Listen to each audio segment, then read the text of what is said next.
श्री स्वामी समर्थ. श्री गुरुदेव दत्त. आपल्यापैकी अनेकांना आयुष्यात कधी ना कधी हा प्रश्न नक्कीच पडतो की सतत चुकीची माणसं माझ्या आयुष्यात का येतात. कधी एखादा मित्र धोका देतो, तर कधी नात्यात कटुता येते, तर कधी कधी व्यावसायिक संबंधातून वाईट अनुभवसुद्धा आपल्याला येत असतात. आपल्या भारतीय संस्कृतीत प्रारब्ध ही संकल्पना खूप खोलवर रुजलेली आहे.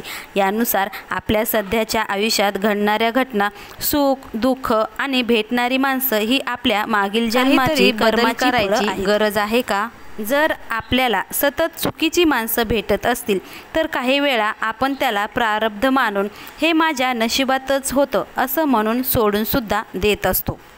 पण एक वेळ प्रारब्ध म्हणून याकडे पाहिलं तर आपण आपल्या आयुष्याची आणि स्वतःच्या वाढीची जबाबदारी टाळत असतो. प्रारब्ध हे एक कारण असू शकतं, पण हे एकमेव कारण नाही. जर आपण फक्त प्रारब्धाला दोष देत बसलो, तर आपण शिकण्याची आणि बदलण्याची संधी गमावत असतो. मग आयुष्य एक चक्रव्यूह बनतं, जिथे आपण त्याच चुका परत करत असतो, कारण त्यामागे आपलं सक्रिय सहभाग आहे हे आपण कधी स्वीकारच करत नाहीत. प्रारब्ध ही संकल्पना आपल्याला थोडीशी निष्क्रिय बनवते, तर आत्मबोध आपल्याला सक्रिय बनवतो. आत्मबोध म्हणजे स्वतःला ओळखणे, आपल्या भावनांना, विचारांना, सवयींना आणि कृतीला समजावून घेणे. जेव्हा आपल्याला सतत चुकीची माणसं आयुष्यात भेटतात, त्यामागं आपलं काही आस्तिक कारण असू शकतं.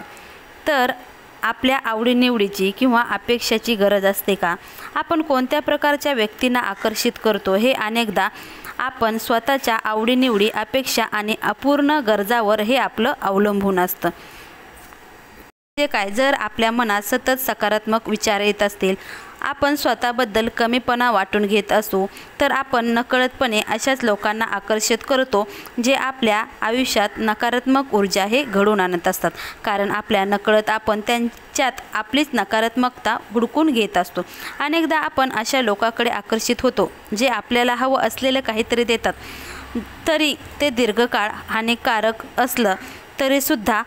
उदाहरण सांगायचं गेलं तर आपल्याला प्रेम आणि आपल्याकडे लक्ष देणारा हवा असेल, तर आपण अशा व्यक्तीकडे आकर्षित होऊ शकतो जी आपल्याला तात्पुरतं लक्ष देते, परंतु दीर्घकाळ ती व्यक्ती आपल्यासाठी विषारी ठरू शकते.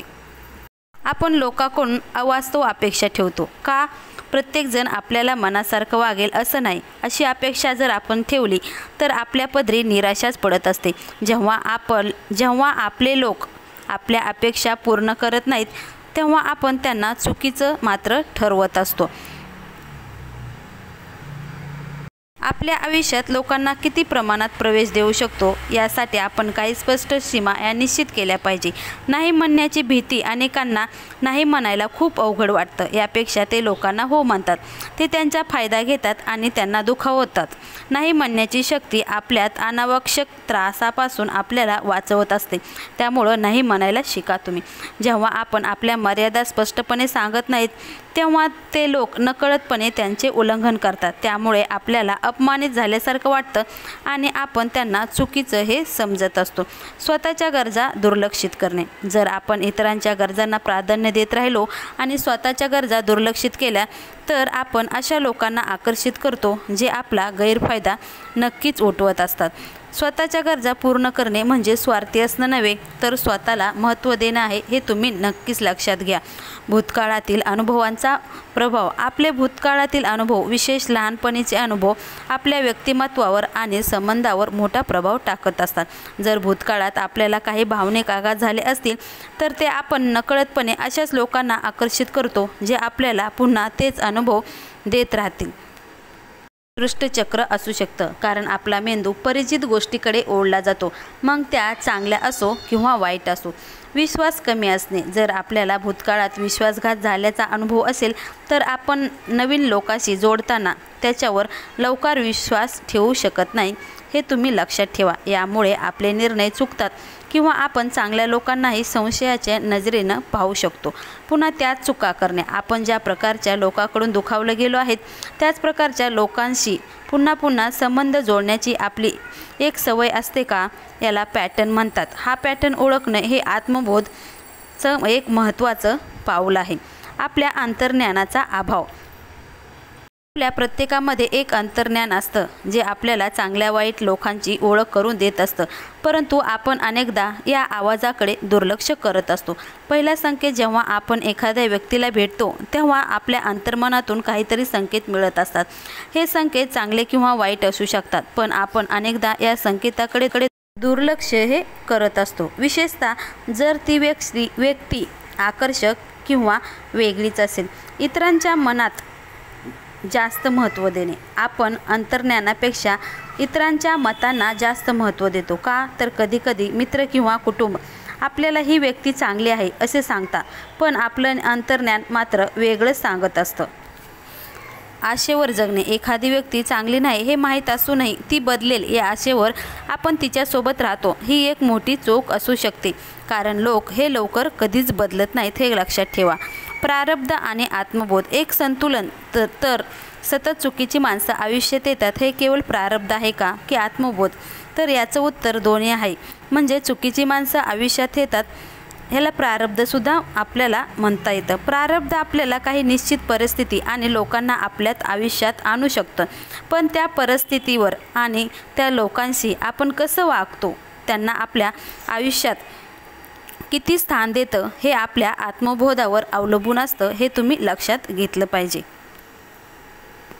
असं आहे जणू काही प्रारब्ध आपल्याला एका कार्डाचं सेट देतं, पण त्या कार्डांना कसं खेळायचं हे आपल्या हातात असतं. आपण तीच चाल खेळून हरत राहू शकतो किंवा त्यातून काहीतरी नवीन रणनीतीसुद्धा आखू शकतो.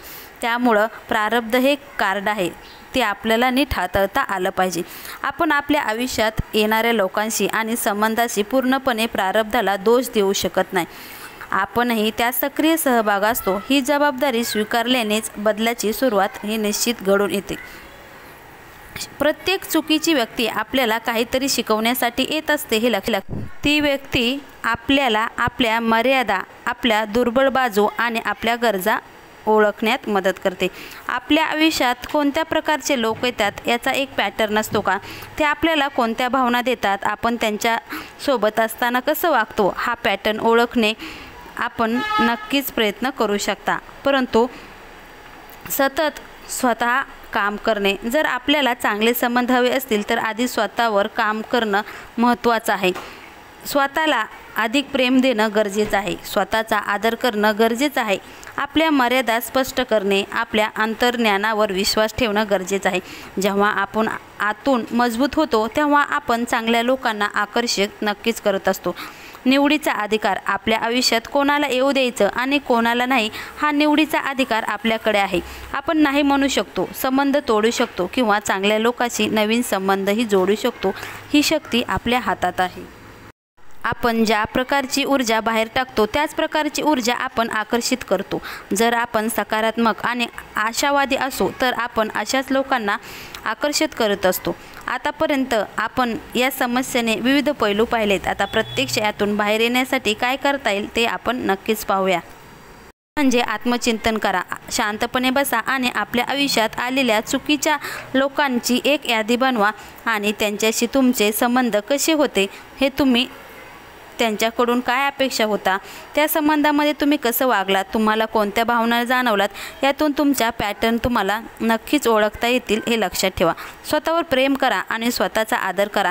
जोपर्यंत आपण स्वतःवर प्रेम करत नाही तोपर्यंत आपण इतरांकडून प्रेमाची अपेक्षा करू शकत नाही. स्वतःच्या गरजा, इच्छा आणि मतांना महत्त्व द्या. स्वतःसाठी वेळ द्या. छंद जोपासा. स्वतःची काळजी तुम्ही नक्कीच घ्या. तुमच्या अपेक्षा काय आहेत, तुम्हाला काय मान्य आहे आणि काय नाही हे स्पष्टपणे सांगा. नाही म्हणायला शिका. जे तुमच्या मताचा व तुमचा आदर करत नाहीत त्यांच्यापासून तुम्ही दूर राहण्याचा नक्कीच प्रयत्न करा. आपल्या अंतर्मनावर, अंतर्ज्ञानावर विश्वास ठेवा. जेव्हा तुम्हाला एखाद्या व्यक्तीबद्दल शंका येते तेव्हा त्याकडे दुर्लक्ष करू नका. तुमच्या अंतर्मनाचा आवाज ऐका. तुमचा आतला आवाज तुम्हाला नक्कीच योग्य दिशेने नेण्याचा प्रयत्न करेल. भूतकाळातील अनुभवावर प्रक्रिया करा. जर तुमच्या भूतकाळातील एखाद्या घटनेमुळे किंवा व्यक्तीमुळे तुम्ही दुखावला असाल तर त्या भावनांवर तुम्ही काम करण्याचा प्रयत्न करा. गरज पडल्यास समुपदेशनाची मदत नक्कीच घ्या. तर तुम्हाला आजचा व्हिडिओ कसा वाटला हे तुम्ही नक्कीच कमेंट करून सांगा. तुमच्या आयुष्यात असे लोक आहेत जे तुम्हाला सकारात्मक ऊर्जा देतात. त्यांच्यासोबत तुम्ही जास्त वेळ घालवा. नवीन लोकांना भेटा जे तुम्हाला प्रेरणा देतील आणि त्या प्रेरणा तुम्हाला वाढण्यास नक्कीच मदत. प्रत्येक अनुभवातून काहीतरी शिका. प्रत्येक चुकीची व्यक्ती तुम्हाला शिकवण्यासाठीच आली आहे असे माना आणि ती शिकण्याची वृत्ती तुम्हाला भविष्यात चांगले निर्णय घेण्यास नक्कीच मदत करेल हे तुम्ही लक्षात ठेवा. कृतज्ञता व्यक्त करा. तुमच्या आयुष्यात ज्या चांगल्या गोष्टी घडल्या आहेत त्याबद्दल कृतज्ञता व्यक्त करा. कृतज्ञतेची भावना तुमच्या मनात सकारात्मकता निर्माण करेल आणि चांगल्या गोष्टींना नक्कीच आकर्षित करेल. ह्याच्यातून आपल्याला काय निष्कर्ष म्हणजे काय शिकायचं आहे तर सतत चुकीची माणसं आयुष्यात येतात. ही एक वेदनादायी आणि गोंधळात टाकणारी भावना असू शकते, परंतु याकडे केवळ प्रारब्ध म्हणून न पाहता प्रारब्ध आणि आत्मबोध यांचा संगम म्हणून पाहणं खूप असं महत्त्वाचं आहे. आपल्याला काही संधी आणि परीक्षा देतं, पण त्या परीक्षांना कसं सामोरं जायचं आणि त्यातून काय शिकायचं हे आपल्या आत्मबोधावर पूर्ण अवलंबून असतं. तुमचं आयुष्य हे तुमच्या हातात आहे. तुम्ही स्वतः निवडी आणि बदलाद्वारे तुमच्या आयुष्याची दिशासुद्धा बदलू शकता. स्वतःला ओळखा, स्वतःवर प्रेम करा, आपल्या मर्यादा स्पष्ट करा आणि अंतर्ज्ञानावर विश्वास ठेवण्याचा तुम्ही नक्कीच प्रयत्न करा. जेव्हा तुम्ही आतून मजबूत आणि स्पष्ट असाल तेव्हा तुमच्या आयुष्यात आपोआपच योग्य माणसं येऊ लागतील. हा एक प्रवास आहे आणि या प्रवासात तुम्ही एकटे नाहीत. तुमचे दत्तगुरू तुमच्या सोबत आहेत. तुमचे स्वामी तुमच्या सोबत आहेत. योग्य दिशेने नेण्याचा ते प्रयत्न नक्कीच करतील. त्यामुळं तुम्ही योग्य दिशेने चला. तुम्हाला त्या मार्गात नक्कीच यश मिळेल. श्री स्वामी समर्थ. श्री गुरुदेव दत्त.